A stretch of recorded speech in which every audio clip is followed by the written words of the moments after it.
Hello and welcome to Greenomics, a podcast from Oxford Economics where we delve into the complex relationships between climate, nature, and our global economy. I'm Sarah Nelson and the Economics and Sustainability team here at Oxford Economics, and today we'll be exploring the links between climate change and nature loss. This confluence of issues is sometimes referred to as the climate-nature nexus, which has a real buzzword ring to it, but nonetheless describes the very real and very important relationship between how the climate is changing and the other shifts we're observing in our natural world, from biodiversity loss to soil degradation to invasive species. Joining me in the studio to discuss these issues are Jake Kuyer and Carina, my colleagues in Economics and Sustainability team. Jake and Carina have been leading Oxford Economics' charge to understand the economics of nature change and how it interacts with the climate impacts that we are all generally more familiar with. Jake, Carina, thank you for joining me. Thank you, Sarah. Good to be back. Nice to see you, Sarah. So before we dive into the conversation, we have a primer on nature risks from Caroline Vexler, Nature Finance Principal at the European Bank for Reconstruction and Development. Carina, I understand you spoke to Caroline this week, so let's cut to that conversation now and debrief in the studio afterwards. Hi, Caroline. Thank you so much for joining me today. Thanks so much for having me. So I wanted to start kind of by going back to the basics. So what exactly do we mean about when we talk about nature? Does nature include climate change? What else does it include?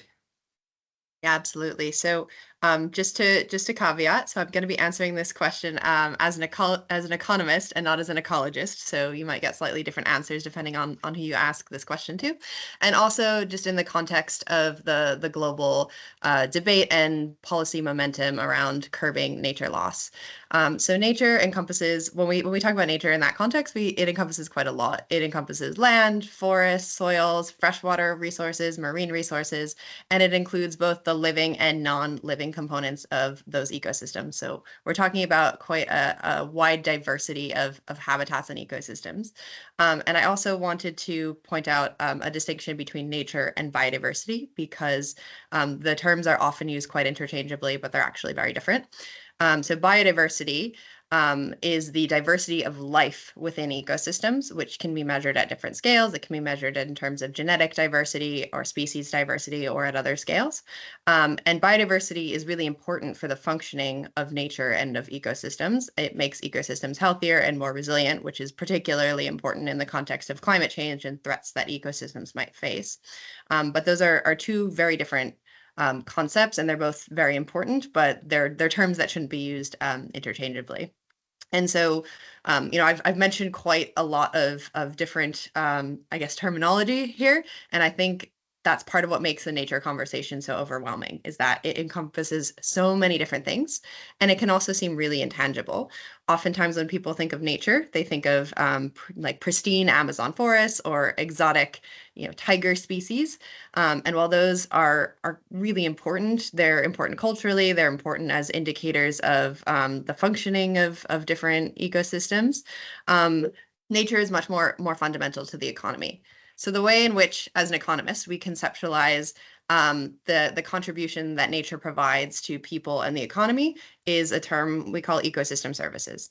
And ecosystem services are typically divided into three categories: provisioning, regulating, and cultural services.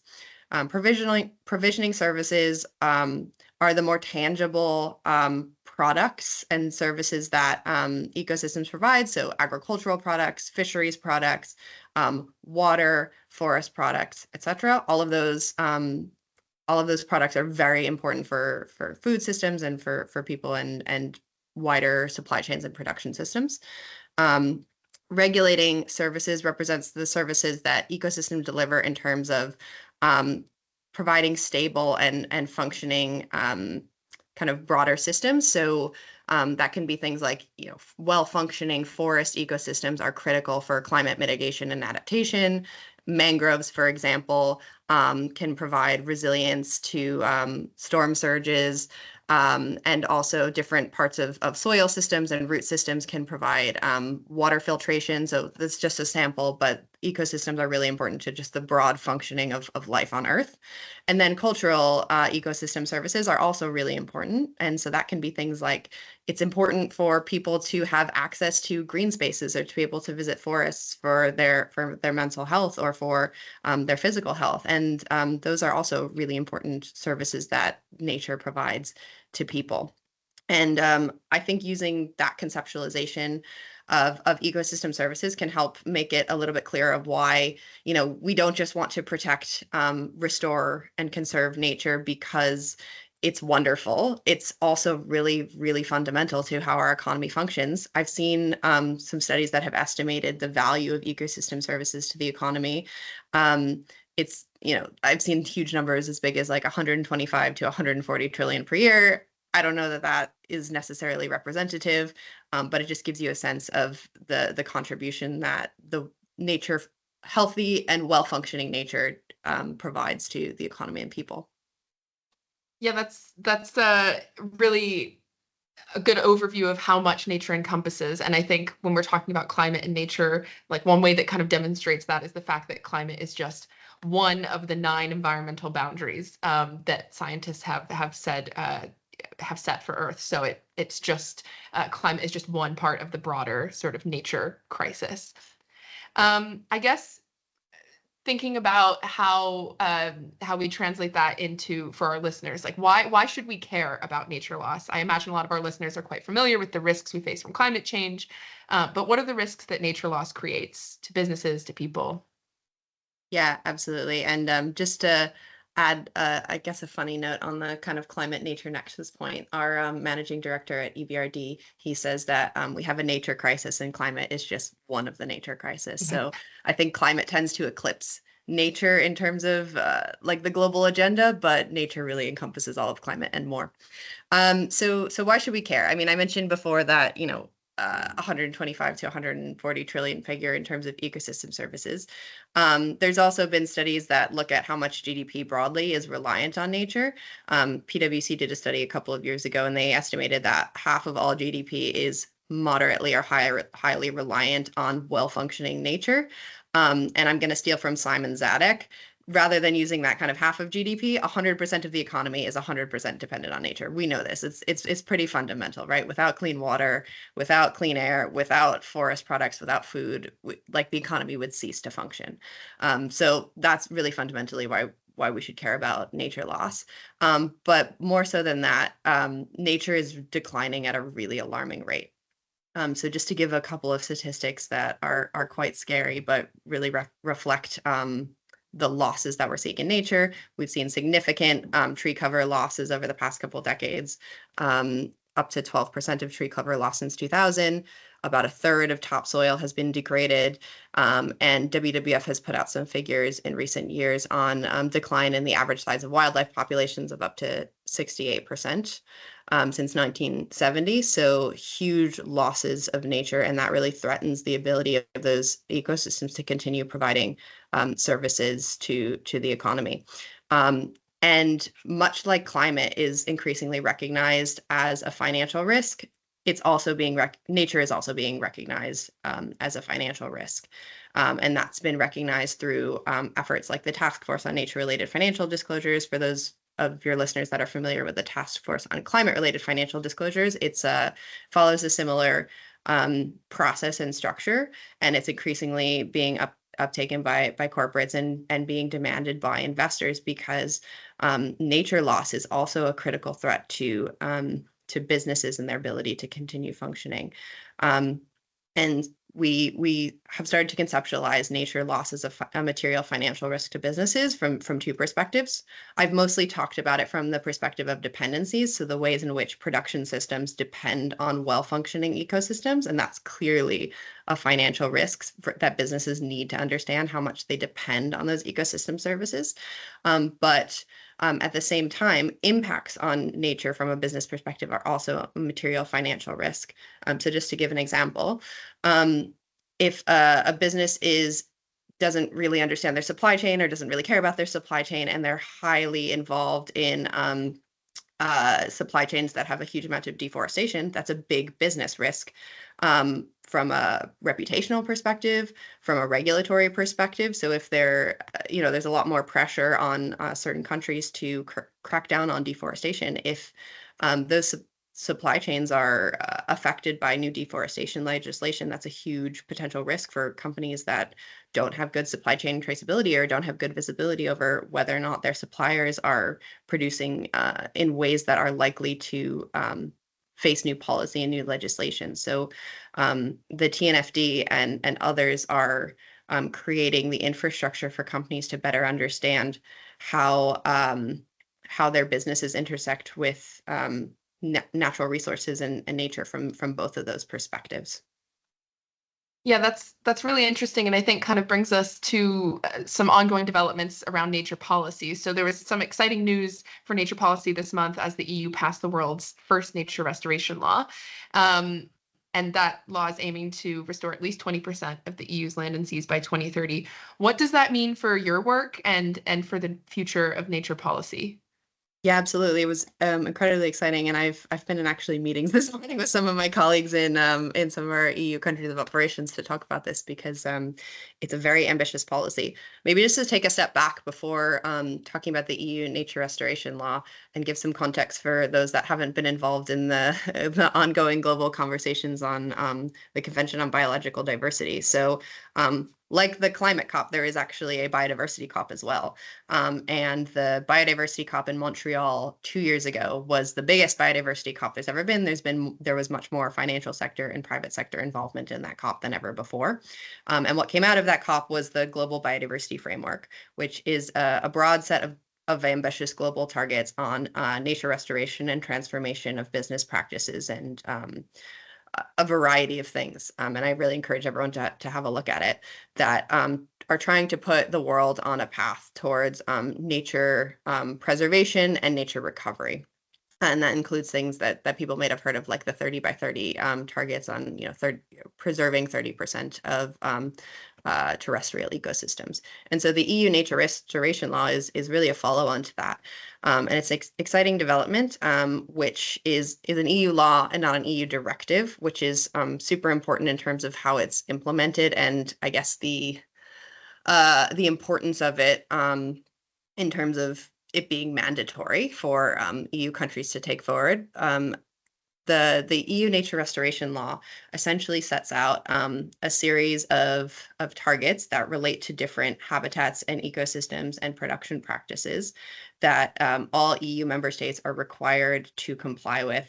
And not only that, it's not just a kind of broad set of targets, but it also requires EU member states to set out very specific restoration plans for how they're going to achieve those targets. So just to give a couple of examples of what's included, it includes targets on restoring habitats like peatlands that aren't in sufficient condition. It also sets targets for how much green space there needs to be in cities of a certain size. It sets targets on developing strategies for improving pollinators' status and things like that. There's a huge list, and every EU country is going to have to go through an intensive baselining exercise to figure out what habitats and what ecosystems fall under these targets. Do they have sufficient green space in their cities, or are they going to need to invest highly in green infrastructure? And then over the next 24 months, set out a very specific plan of what specific actions they're going to take to achieve those targets and how they're going to finance those. So from our perspective as an MDB that's working in currently 12 EU countries, we're really excited to see what opportunities this opens up for nature finance as it shifts the focus on investments and actions towards achieving these restoration targets. Yeah, it's a really exciting development. And I guess that kind of brings me to my final question, which is, can you tell me a bit more about the work that EBRD is doing on nature and your work specifically? Yeah, absolutely. So for anyone that's not familiar with the European Bank for Reconstruction and Development, we're a multilateral development bank, and despite having Europe in our name, we're actually not just in Europe. So we cover, I think, about 40 countries now that are in Central and Eastern Europe, the Baltics, as well as in Central Asia, a little bit of Southern and Eastern Europe, the kind of Mediterranean region, North Africa, and starting next year, we'll be in 6 countries in Sub-Saharan Africa, as well as Iraq. So quite a broad diversity of economies, of ecosystems, of habitats, and of climate change impacts as well. And EBRD's mandate is supporting market-based transitions and supporting private sector development. And so as a result of that, the majority of our work is with the private sector, although we do some sovereign lending and some municipal lending, particularly through our Green Cities program. In terms of our approach to nature, we released our first ever approach to nature report last year, which was launched at Climate COP, which reiterates our, I guess, commitment to addressing the nature crisis, recognizing that the nature crisis is in part driven by market failures. And as a markets-oriented bank, we see a role for us in addressing that crisis.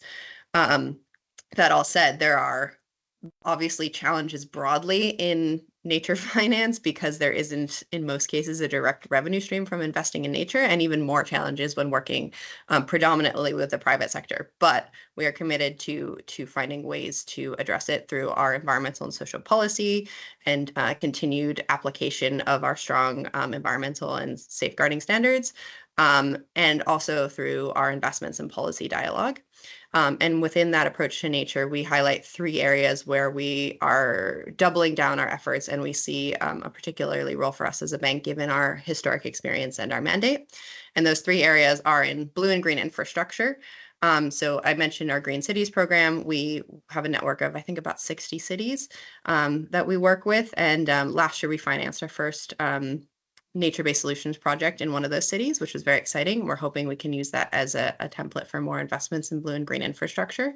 The second area is pollution prevention and circular economy. This is an area that we have a vast amount of experience in, wastewater treatment investments and circular economy investments.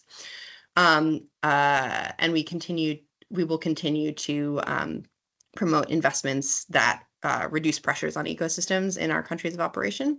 And the third area is primary production and nature governance. We tend to work with agribusiness and manufacturing clients that are kind of middle of the value chain. So we don't often work directly with primary producers, but we see important opportunities for us to influence primary production systems by working with clients that have supply chains that affect land use. So we'll continue to work with those clients to identify opportunities to do so. Great. That sounds super interesting. Thank you. Thank you so much again for joining me today. Yeah, it was a really, really insightful discussion. Thanks for having me. Always happy to chat about nature. Carina, that sounded like a really useful summary of how nature risks are so important for the economy and how they could develop over time. What was your main takeaway from that conversation? Yeah, super interesting conversation. I feel like Caroline did a really good job of sort of conveying how big of an umbrella nature really is, how many things fit under it, different types of nature loss, dependencies, impact, the way it impacts people and communities, as well as businesses and supply chains, which is something that I think, as Caroline said, makes people a little bit intimidated when they're first engaging with nature because of how much is involved with it, but also just demonstrates how important it is and fundamental to so much of our economy and society.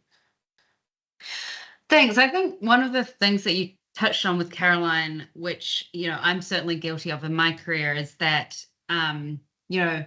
when people think of nature or think of environmental crises, they often just think of climate. And we've all worked in sustainability for our whole careers. And it seems to me, although admittedly, I think this is just because I am very focused on climate, that nature loss is emerging onto headlines only recently. Jake, given how urgent nature loss is, why has climate received so much more attention in the last few decades? Yeah, it's a good question. I think there's a number of reasons. One is perhaps that nature's kind of just always there, always in the background. And because of that, maybe people don't recognize changes which are happening more gradually. Whereas with climate, it's become quite apparent with things like disasters and that are on the news frequently, and it's a little bit more visible. And climate and carbon issues, while they're very, very complicated, are actually still more straightforward than really kind of understanding nature and how nature interacts with the climate, but also with economies and how the economy is built on the environment and what degradation means. So I think it's just a very complicated issue, but it is becoming more mainstream as an area of focus and a recognition that does constitute material risks to the economy and to businesses, as well as people's day-to-day lives. Yeah, I think it's also important when we're talking about attention moving from climate to nature, or nature coming into the conversation more, to also clarify attention from whom, because I think populations in the global south have been raising the alarm bells around nature loss for decades, and it's really the power centers in the global north, policymakers, business leaders, who have not been paying as much attention. And I think we can't deny that a big part of that is that nature loss has been, over the last few decades, quite concentrated in the global south, as globalized supply chains have meant that nature loss associated with consumption in the global north has been offshored to the global south.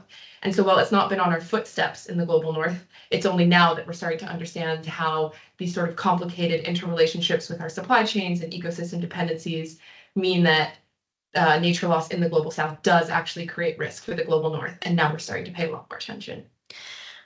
One thing that's quite interesting, I think, about nature loss is tipping points. And as you said, Jake, climate change is kind of more visible with disasters and stuff. But my understanding is that there's quite a big potential for tipping points in the nature loss sort of projections. How do you think that that will play into kind of the attention that's given in the policy response? Yeah, I mean, it's a good question, and it's also where a lot of the complexity comes from, because things are kind of fine until they aren't. And I think one thing to recognize is that a lot of the impact that climate change will have is actually the mechanism is going to be from ecosystem loss and nature loss and environmental degradation. And that's when you start to see things like failure of agricultural crops on a widespread basis, or impacts of droughts and floods and things like that. So while climate change kind of maybe creates a push, that actually what happens is that alongside the pressures that different economic activities are placing on the environment, it pushes it increasingly closer to a threshold. And once those thresholds are crossed, you start to see some fairly catastrophic impacts potentially that are quite hard to reverse. So they're very much related issues, and adds to the whole complexity. So what developments in the last few years or a decade or so have kind of come up to help us better understand some of that complexity and some of the kind of supply chain dependencies that Carina mentioned?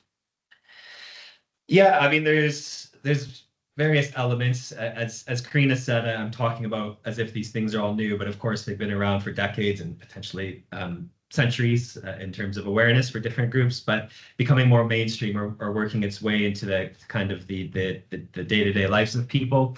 I think from a kind of conceptual perspective, and as an economist, I would say this, but it's an increasing recognition of the relationship between the economy and the environment, and that much economic activity is actually ultimately dependent on the environment and the functioning of ecosystems and the provision of ecosystem services. So once you start to measure these, make these links conceptually, you can start to measure them. And that's the other part of the puzzle, is that technology's allowed for a lot better measurement and monitoring of the state of nature of degradation and how that can filter into the economy and create material risk for businesses and for people's well-being. So there's a few different elements coming together, but I think we'll continue to see this momentum grow over the years. Yeah, I think just to add to that point on technology, I think that's where there's been so much development over the last 5 to 10 years, especially around the real influx of Earth observation data and remote sensing data, where you're able to get data from satellites and other remote sensing devices, but mostly satellites, which have global coverage and have really expanded our ability not only to measure and locate where nature impact is occurring, but also to track what is driving nature change and to trace those links between, again, the actual nature loss and then the ultimate sectors that are driving it.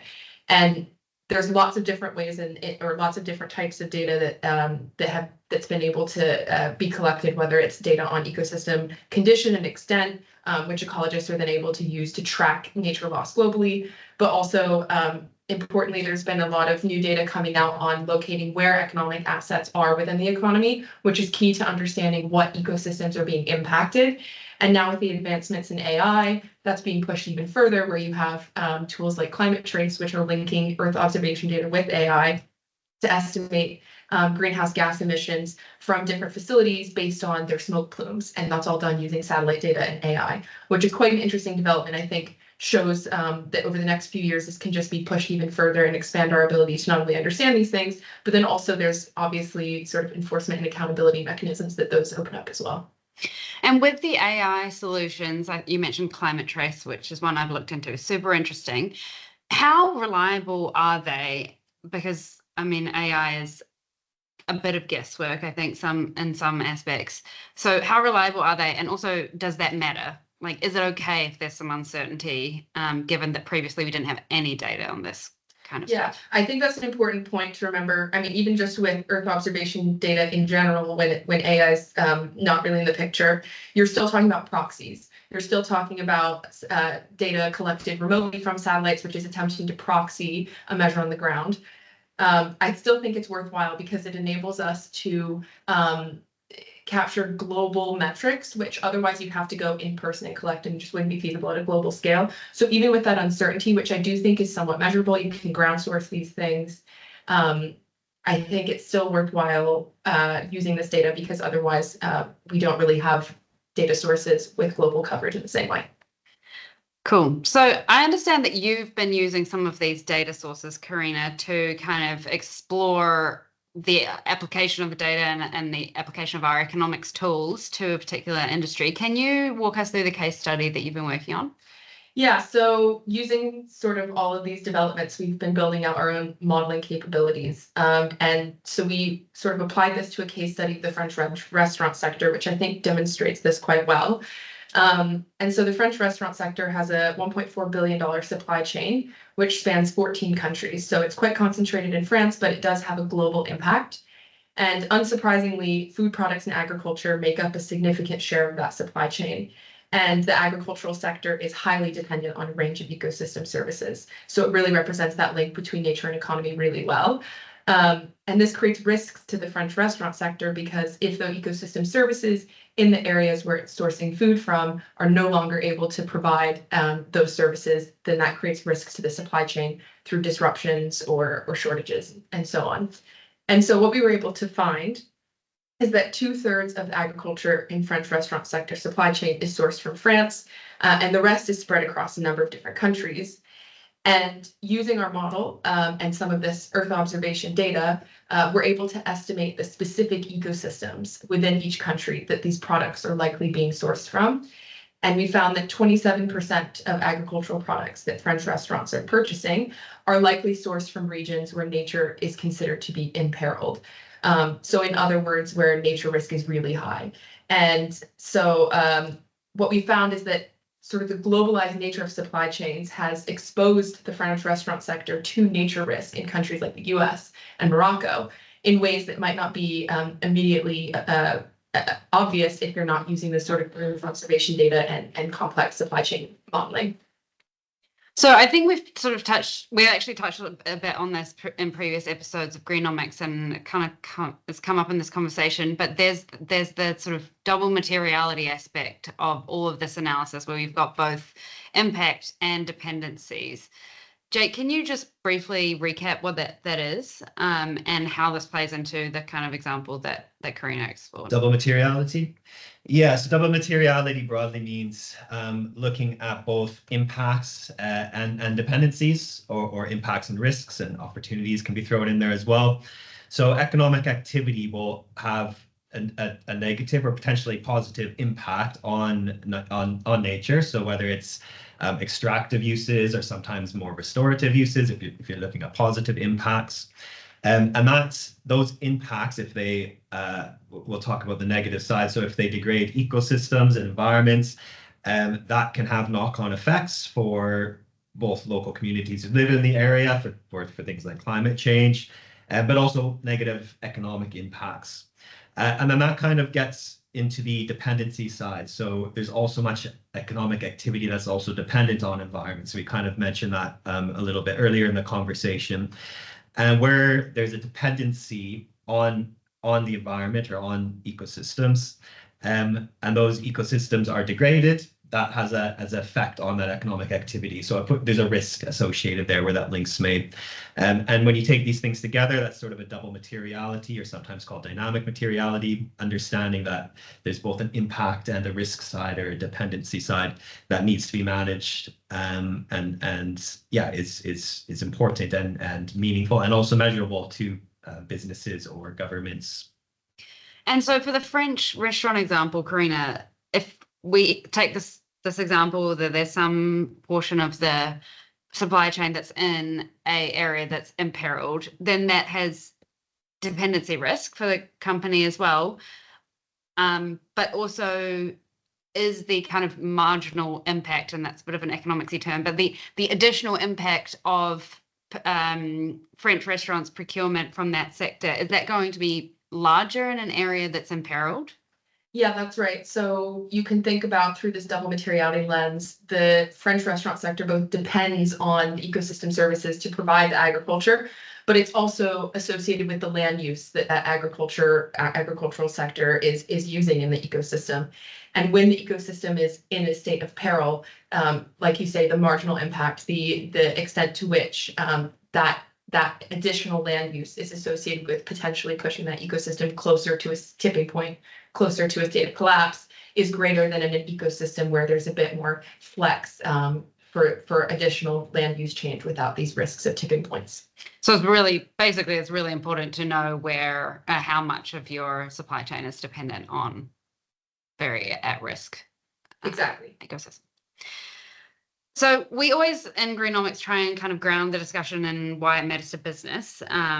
So, I mean, this is a pretty broad question for you, Jake, but why should businesses care about the climate-nature nexus? Sure. I mean, I think we've touched on a few things. That much economic activity is ultimately dependent on the environment. There's estimates out there about 50%, I believe, from the World Economics Forum. It might not be immediately obvious. So sometimes this is from extended supply chains, 5, 10 tiers up your supply chain, that there's some dependence on an agricultural commodity or some sort of extractive resource or other services that the environment provides, such as protection, flood mitigation, the prevention of forest fires and other things that can disrupt supply chains, transportation routes, and ultimately production, output and revenues for businesses. So there is fairly explicit links you can make there, and we're seeing this being taken increasingly seriously as the supply chain risks have kind of moved to the forefront of business leaders' minds via things like the COVID lockdowns, various wars and geopolitical issues that are happening today, and increasingly with climate change and nature-related disruption. So I think there's a fairly clear link there. Nature also helps to mitigate the impacts of climate change. So where you have robust and diverse ecosystems, they're much better able to adapt to changing climates. And that's quite important. Where you don't have that, where that resilience isn't there, you're much more subject to droughts and, again, fires and floods and all these types of things, which can be disruptive. So it provides a bit of a mitigation to climate change impacts and other impacts as well. Yeah, I mean, I could talk about that more and more, but I'll stop there, I think. I think it's also worth highlighting, or going back to what we talked about earlier with tipping points. I think there's also this sort of risk of crossing these tipping points, which creates this systemic risk, which is large and at this point unknown and potentially even unknowable. So there's this very real downside risk that I think businesses also need to be aware of, especially if there's anything we can take from climate change, it's that climate scientists have routinely underestimated the scale and pace of climate change. And so I think it's worth keeping that in mind for nature loss as well. So this is a bit of a deviation perhaps, but you mentioned the kind of climate modeling aspect. Nature modeling is a lot more complex with tipping points and lots of different sort of small scale things going on. And where is Oxford Economics at in terms of building up nature modeling scenarios? Or where is the industry at more generally? Yeah, I think this is really the cutting edge. So, organizations out there like Network for Green Financial Services and others have been starting to toy with the idea of macro scenarios of nature loss, like they've developed macro scenarios of climate change. But these don't yet really exist. And so that's something Oxford Economics has been working on developing, but it really is the cutting edge. So like you mentioned, nature loss is far more dependent on what's happening locally around the world. That creates a lot more complexities that you need to capture in any type of model. So this is the cutting edge, and I think an area where you're going to see a lot of development over the next few years. I suppose it's a bit related to our heavily downside climate scenario, which we talked about in one of the episodes, because I think that captures some of the tipping point effects, but not explicitly through the nature loss kind of avenue. So, Carina, on that, you mentioned that the NGFS, and I know it's on the minds of a lot of the sort of financial services sector players and stuff. What is the role of regulation and policy in kind of meeting the nature loss challenge?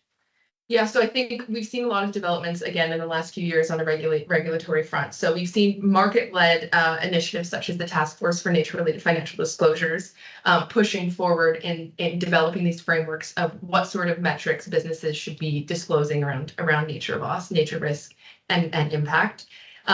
But then on the regulatory front, we've seen a lot of developments in the EU around the ESRS, European Sustainability Reporting Standards, which are including both climate as well as broader nature issues. And we've also seen further developments looking at things like the science-based targets for nature. And so there are things that are developing around the world, but these things are relatively new. Yeah, I think it's been interesting. It is all relatively new.